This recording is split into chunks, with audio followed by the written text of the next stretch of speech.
Let's solve this interesting question together. It says x raised to the power root x is equal to 16. If you look at the question, it's confusing because you have x both as a base and x both in the power. Okay, we're required to solve for the value or values of x in this question. Okay, now this is how you do it with a formula known as the Lambert W formula. Okay, I've done a couple of videos on this in the past. Now, first thing we can do here is to say that x raised to the power root x, okay, I'm just writing the question, is equal to, now 16 is 4 squared, alright? 4 squared, okay? Now let's take the natural log of both sides. So we have natural log, which is ln of x raised to the power root x is equal to natural log ln of 4 squared, okay? Now, this is equal to, you multiply this power, you multiply this log by this power, so we have root of x multiplied by ln of x is equal to 2 multiplied by ln of 4. Okay? So moving on from here, we can say that let's make these two sides look alike. If you look at here, we have 2. Okay, so we can say, to bring on square root, so we have square root of x multiplied by ln of x is equal to, now 2 can be written as square root of 4 multiplied by ln of 4. Okay, you see where I'm going in a second. Now, this is ln of 4, this is roots. Okay, so this looks similar. All right, now we can see from here that when we have something like logarithm in base e of x is equal to y, for example. All right, from here e raised to the power y will be equal to x, but then remember that from here our y was equal to logarithm in base e of x. Okay, so what we actually have is e raised to the power. Now logarithm to base e is something as ln. All right, so this is ln of x is equal to x. Okay, having this law at the back of our mind, let's continue our solution. So we had root of x raised to multiplied by ln of x is equal to root of 4 multiplied by ln of 4. Okay, now let's apply this law here and here. So we're going to have e raised to the power what?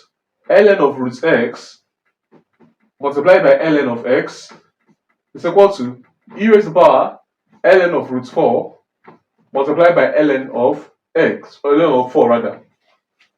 From here we can say that this is equal to, now this will multiply this, so we have ln of x multiplied by e raised to the power ln of x, and this is equal to ln of 4 multiplied by e raised to the power ln of root 4 rather. So this is root x and this is root 4. Now we still have a difference here.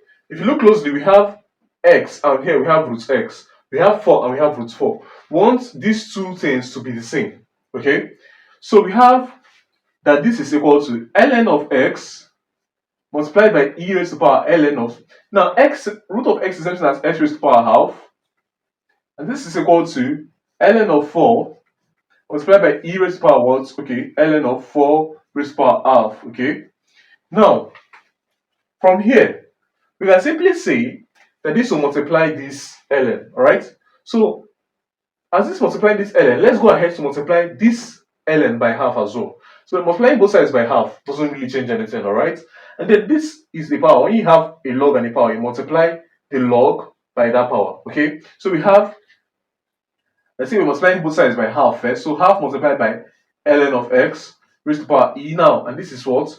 Half multiplying what? Ln of x. Okay, we've achieved units in here and here.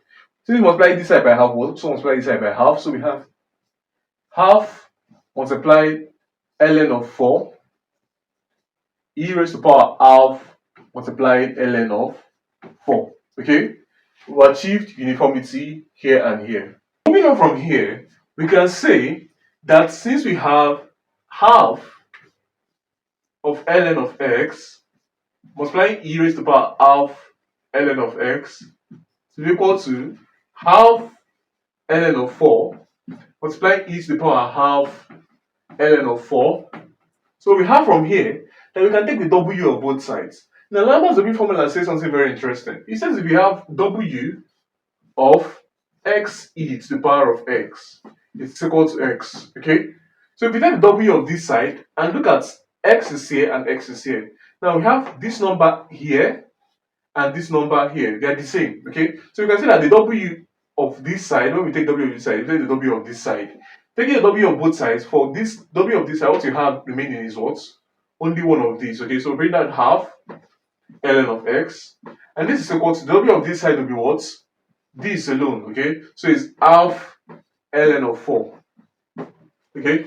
Now, half can cancel out on both sides, so we have that ln of x is equal to ln of 4, and finally we can say that our x is equal to 4, okay?